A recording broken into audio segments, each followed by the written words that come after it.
It's the weekly show with David J. Maloney. This week, David talks with singer, songwriter, and frontman for Men Without Hats, Ivan Doroschuk.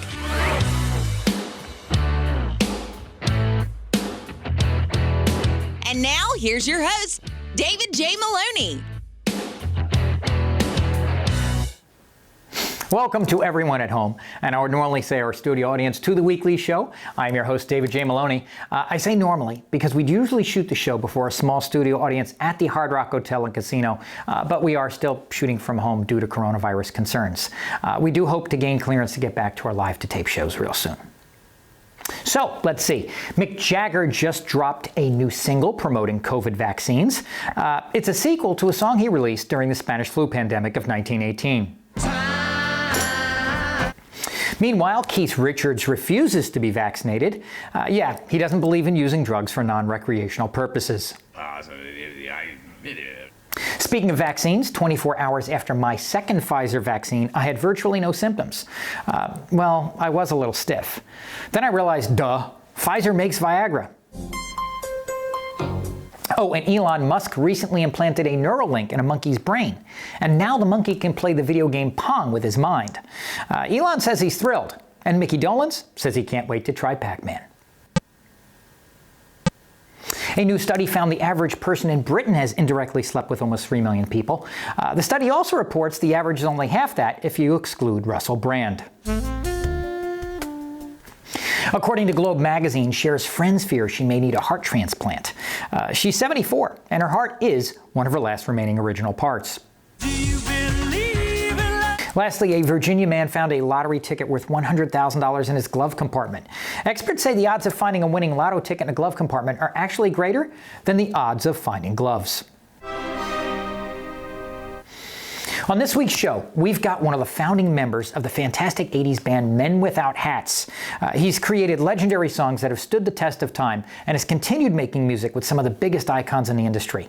We welcome Men Without Hats frontman Ivan Doroschuk to the show tonight. So don't go anywhere, and we're going to be right back. Everybody tell me, have you heard how goes the world? It goes something like this.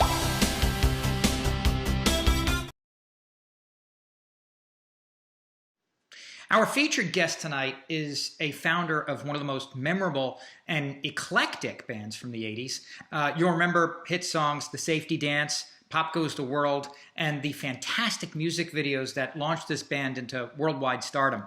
Here to chat with us this week is none other than Ivan Doroschuk of Men Without Hats. Ivan, welcome to the show.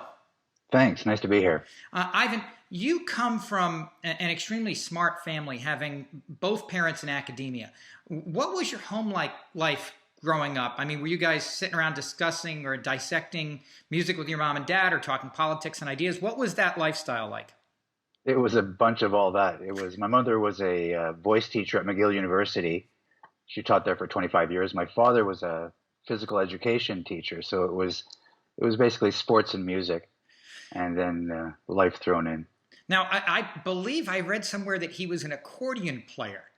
He was. So would you guys ever gather around and sing and do anything that involved that, or did your musical influences come from other areas?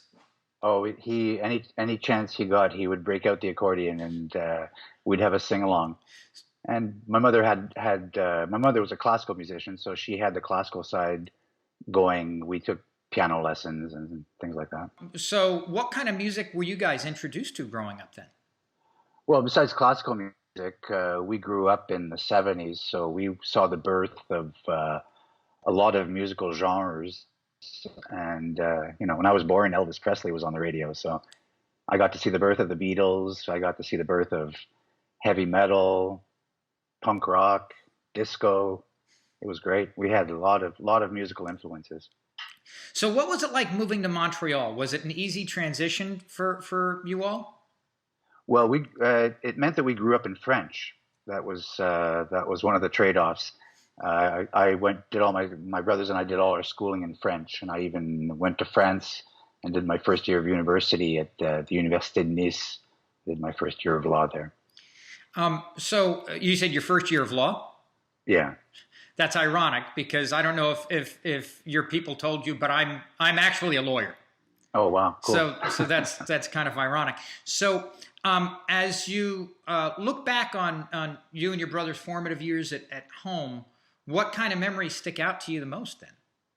Well, musically, it was my brother is actually turning me on to David Bowie and glam rock. That's I was a pretty classical guy, and I came home one day and David Bowie was blasting out of their bedroom. So and these are my little brothers, so it was that kind of thing. Did you see kind of the seeds of your work in Men Without Hats being planted kind of back then?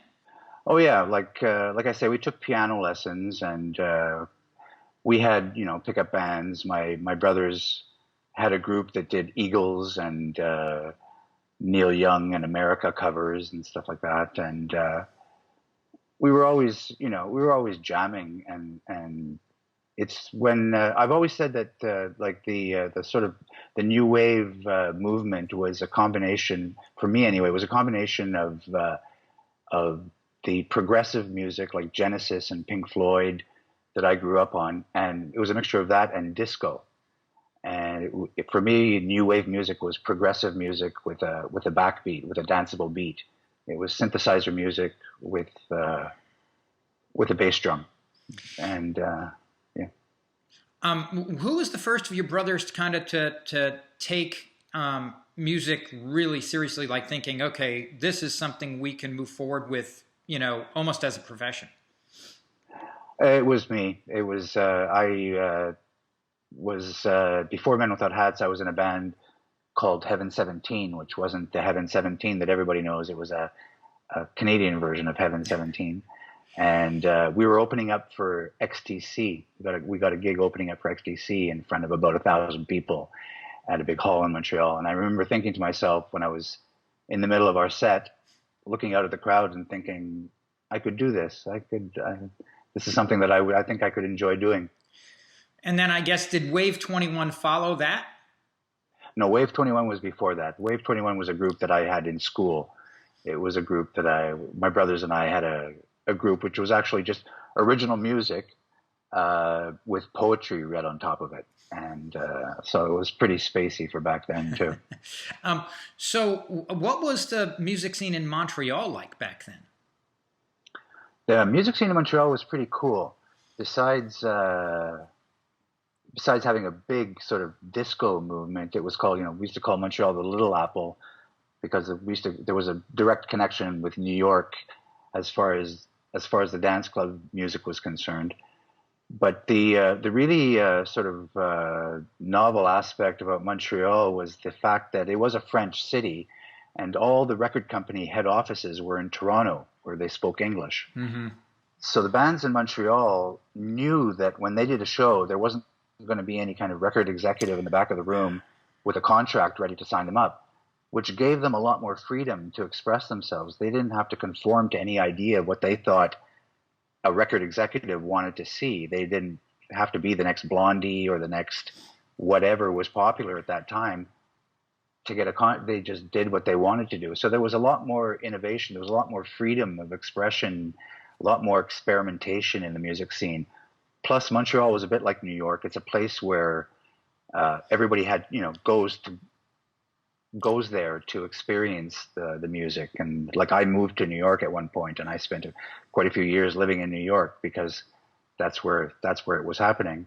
Montreal is a bit like that too, and musicians from all across Canada congregate in Montreal and spend some time in Montreal. So the music scene is very diverse. It's very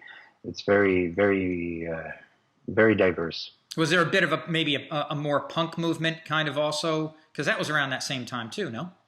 Yeah, the punk movement, that's one of the things. I had moved back. Like I said, I was in France in university. I moved back to Montreal, and I entered the communication program at McGill University. That it was their first year, and I got in. And so it was the beginning of that too. It was the beginning of the technology was changing. Everything was new. Video cameras were new. MIDI for musicians, the sort of technology that connected all the could connect all instruments together was new. All these new sort of things in technology and culture. Clothing was new. There was a new way of dressing. There was new way of, it was new everything. It was a really, really, really exciting scene. What comes to mind when you think of Hotel Nelson? The Hotel Nelson. The Hotel Nelson was great. The Hotel Nelson. I mean, I hung out there when I was a kid, when I was a teenager. So it was the birthplace of Montreal punk, of the Montreal punk rock scene.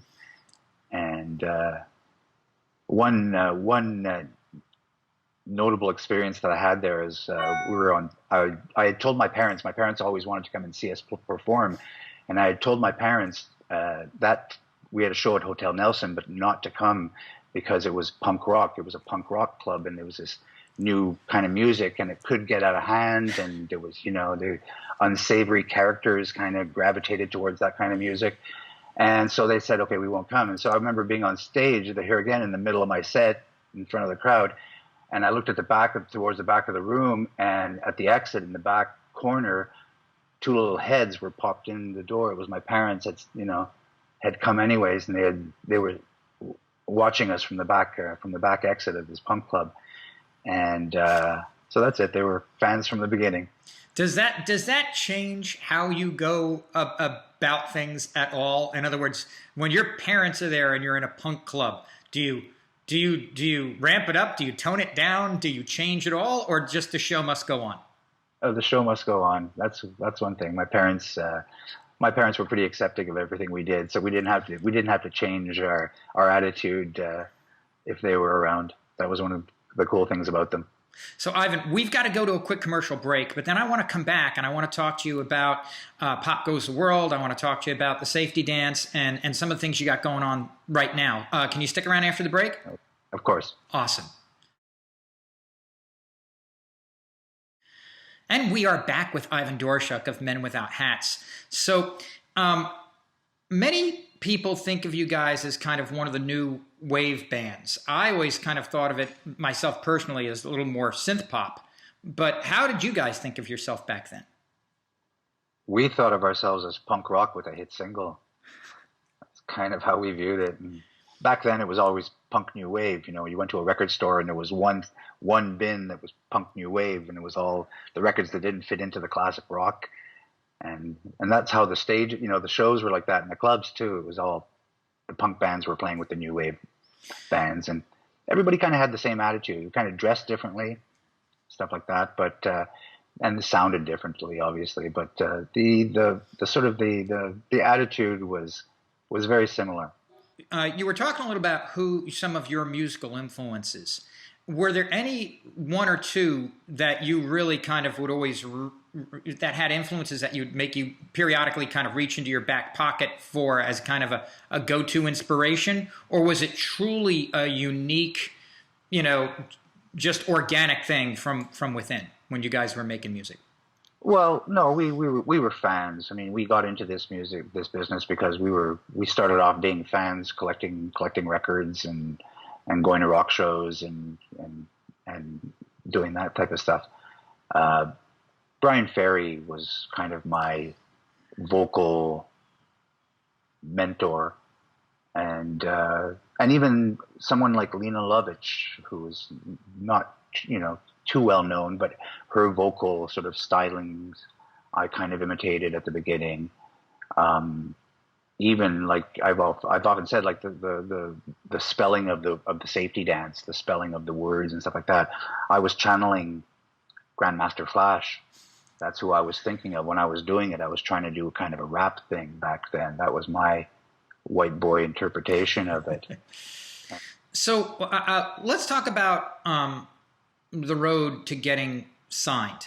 We had J.J. French of Twisted Sister on the show a few weeks ago, and his story was both like insane and comical, almost comical, about how it was just so difficult, and then what happened when they finally did get signed.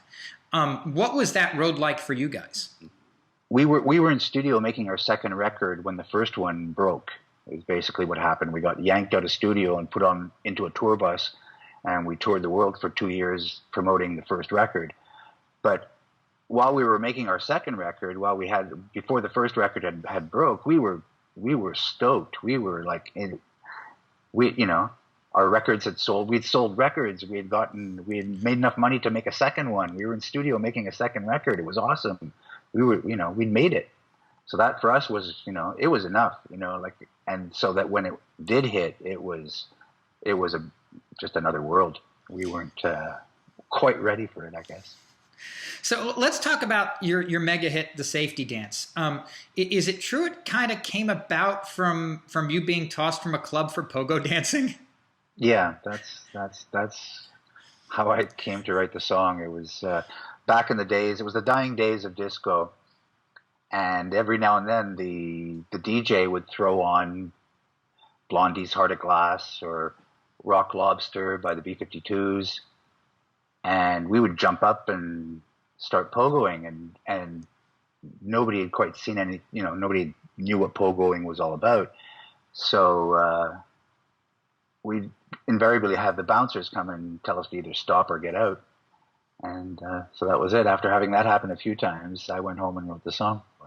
So did you guys have any inkling in the studio or otherwise that The Safety Dance was going to be the hit that it became?